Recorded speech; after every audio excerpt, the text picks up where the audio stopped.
আসসালামু আলাইকুম বন্ধুরা, কেমন আছেন সবাই? আশা করি সবাই ভালো আছি। আমিও আলহামদুলিল্লাহ ভালো আছি। আজ আমরা ছোট্ট বন্ধুদের একটা বেগুন আঁকা শিখব। সহজে কিভাবে আঁকা যায় এই ধারণা নিতে ভিডিওটি ফলো করুন।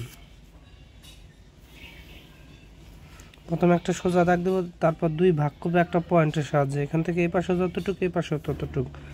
এরপরে আমরা একটা সোজা দাগ দেব, প্রয়োজনে এদিকে ঘুরিয়ে নেব সোজা করার জন্য। তারপরে এত দূরে একটা দাগ দেব, এইটার তুলনায় এই পাশে যতটুকু। এরপরে একটা টি আকৃতি করে নেব। তারপরে এই জায়গার তুলনায় নিচেরটা একটু বড় হবে। আপেল আঁকা আমরা করছিলাম উপরেরটা বড় নিচেরটা ছোট, এটা একই রকম।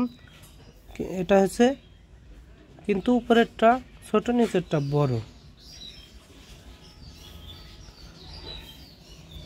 আপেল আঁকার নিয়মটাই, স্ট্রাকচারটাই। তারপরে আমরা এখান থেকে এইখানেও যতটুক এই পাশেও ততটুক করব, 3 ভাগ 1 সমান করব।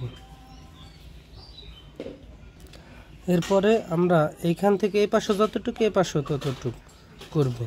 এরপর আমরা এখানে একটা অর্ধবৃত্ত এঁকে নেব। তারপরে এই পাশে ঠিক এই ছোট বা উপরে একই কাজ, অর্ধবৃত্ত। এরপর এইখান থেকে এই মিশিয়ে দেব, এই পাশেও একই কাজ। এরপরে আমরা এই যে এটা গোল করে একটা বেগুন আকৃতি করে ফেলেছি। এরপরে এখানে একটা সোজা দাগ দেব। হালকা করে দেওয়া উচিত, আপনাদের ভিডিওতে পরিষ্কার দেখা যাতে যায়, এই কারণে আমি গাঢ় করে দাগ দিচ্ছি।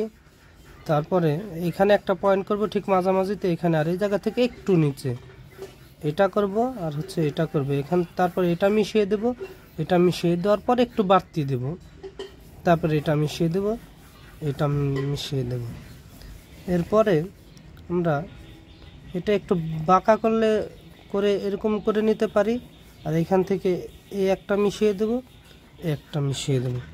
পরে মাঝখানে এই দাগটা মুছে দেব, সবগুলি মুছে দেব। বন্ধুরা, ভিডিওটা দেখার জন্য ধন্যবাদ। স্টপ করলি গে, দাঁড়া, আমি পরে একদম শেষ পরে যখন ধন্যবাদ দিয়ে দেব, যে শুভকামনা রইল, তখন এলো কাটবি। ধন্যবাদ বন্ধুরা ভিডিওটি দেখার জন্য।